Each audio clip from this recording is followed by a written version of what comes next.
आज बहुत चर्चाएं हो रही है भाटी जी, आपने पहले ही सुन लिया, सुधांशु त्रिवेदी जी ने एक प्रेस कॉन्फ्रेंस की, आपके नेता पर अटैक किया, क्योंकि आपके नेता क्या कह रहे हैं मुझे समझ नहीं आया। ये जो पूरा कथावाचक वाला विवाद है, ये यूपी में इस वक्त हर कोई इस पर बयान दे रहा है, ब्राह्मण वर्सेस यादव हो गया, उसके बाद उस पर बहुत सारे सवाल भी उठे, आपके नेता ने सम्मान, लेकिन इस सब में अब धीरेन्द्र शास्त्री पर अटैक क्यों आ गया भाटी जी? धीरेन्द्र शास्त्री को इस पूरे विवाद में खींचकर लाए आपके नेता और कह रहे हैं इनको कौन बुला सकता है, तो 50 लाख लेते हैं और ये अंडर द टेबल लेते हैं।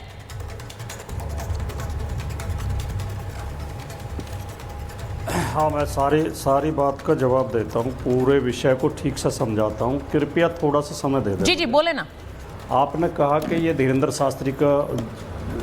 शास्त्री का कहाँ से सवाल आ गया, कहाँ से ये विषय आ गया। व्यापार सभा की मीटिंग थी, उसमें अखिलेश यादव जी व्यापार सभा की मीटिंग के बाद प्रेस कॉन्फ्रेंस को संबोधित कर रहे थे।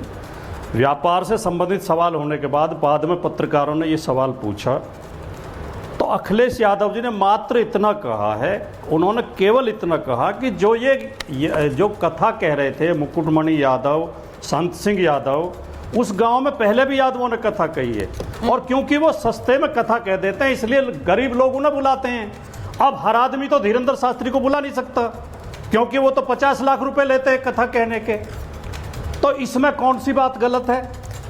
क्या गरीब लोग कथा नहीं कह सकते या यादव लोग कथा नहीं कह सकते? नहीं, पहले पूरी बात। हाँ, बिल्कुल, आप अपनी बात रखिए पूरी, लेकिन मैं आपको बताऊं कि गलत क्या था। जी बोलिए प्लीज बोलिए। मैं कह रहा हूँ, हाँ नहीं, आप बताना। अब आपने इसे जोड़ दिया सनातन से और वक्फ बोर्ड से।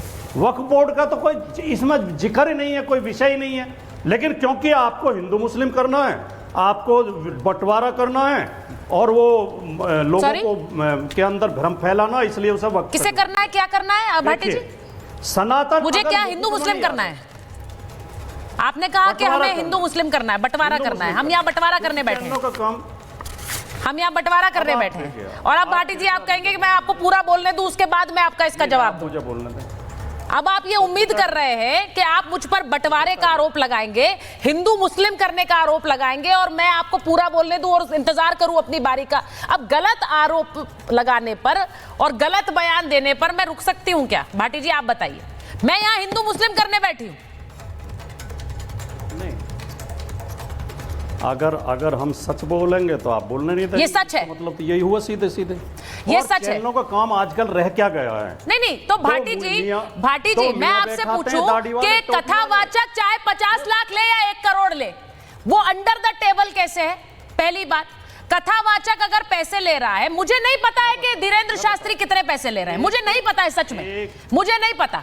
और ना मैं ये कहती हूँ कि कथा ब्राह्मण ही करें, मैं तो खुलकर कहती हूँ कथा कोई भी कर सकता है, और मैंने महाभारत के पहले शोज में भी ये कहा है, कथा करने का अधिकार सबको है। जवाब देता हूँ, लेकिन आप ये बोलेंगे कि कथावाचक अंडर द टेबल पैसे लेता है। जवाब देता हूँ। हाँ बोलिए।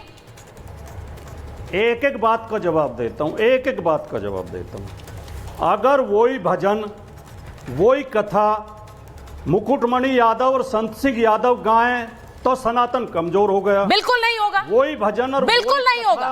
धीरेन्द्र शास्त्री गाए, कृपया सुन तो लें, सुचरिता जी सुन। बोलिए। ऐसे नहीं, बीच में आप टोकेंगी तो बात हो ही नहीं पाएगी। नहीं बोलिए। मैं आपके कहे हुए शब्दों का ही केवल विश्लेषण कर रहा हूँ। हाँ। आपने कहा सनातन पे हमला है, सनातन से दिक्कत है, वक्त से दिक्कत नहीं है, सनातन को वो मिले तो दिक्कत है। वही कथा, वही भजन संत सिंह यादव के हैं, मुकुटमणि यादव के हैं, तो सनातन पे हमला हो गया, सनातन कमजोर हो गया। वही कथा और वही भजन धीरेन्द्र शास्त्री के, तो सनातन मजबूत हो गया। और आप कह रही हैं आपको पता नहीं है धीरेन्द्र शास्त्री कितने लेता है, तो आप इतनी वरिष्ठ पत्रकार, आपको पता करने पे कर बैठना चाहिए।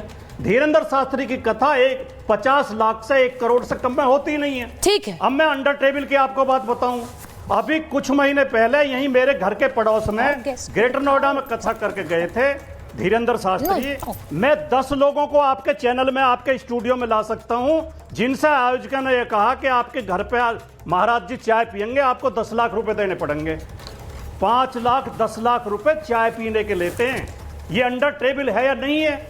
जो धीरेन्द्र शास्त्री रात दिन पाखंड फैलाता है, मैं आपके चैनल पर चुनौती देता हूं, वो मेरा पर्चा निकाल दे, मैं 5 लाख रुपए इनाम दूंगा। ठीक है, धीरेन्द्र अब मेरी बात सुनिए, देखिए मेरी बात सुनिए भाटी जी। अब आपने देखिए बहुत को जो बढ़ावा दिया जा रहा है। अब मैं आपको टाइम बताऊंगी, 6:09 हो रहे हैं। अभी तक शुरुआत में सिर्फ आप बोले हैं, मेरा कोई और मेहमान नहीं बोला है। आखिरी 2 वाक्य, मेरा और कोई मेहमान अभी तक नहीं बोला है। 6:09 हो रहे हैं। सुचरिता जी, मेरे आखिरी 2 वाक्य सुन ले, फिर आप ही नहीं बुलवाते रहे। हाँ ठीक है, बोलिए टाइम मत देना, मैं आखिरी 2 वाक्य सुन। बोलिए।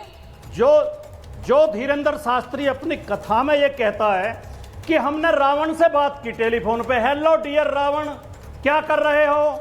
जो धीरेन्द्र शास्त्री हनुमान का नंबर अपने पास होने का दावा करता है, जो धीरेन्द्र शास्त्री सीमा पे कब अटैक करेगा पाकिस्तान ये बताने का दावा करता है, वो पाखंडी है या नहीं है। इस पाखंड का विरोध चैनलों को करना चाहिए कि नहीं करना चाहिए, पत्रकारों को करना चाहिए कि नहीं करना चाहिए, या इस पाखंडी को बढ़ावा देना चाहिए। अब मैं चीज नहीं, देखिए मैं अब भाटी जी एक चीज बोलना चाह रही हूँ, इस डिबेट को ओपन करना चाह रही हूँ। नवल जी इंतजार कर रहे हैं, हर्षवर्धन जी इंतजार कर रहे हैं, आचार्य जी, राजेश जी सब इंतजार कर रहे हैं। मैं फिर बता देती हूँ, 6:10 हो रहे हैं। अभी तक सिर्फ मेरे एक ही मेहमान बोले, राजकुमार भाटी जी।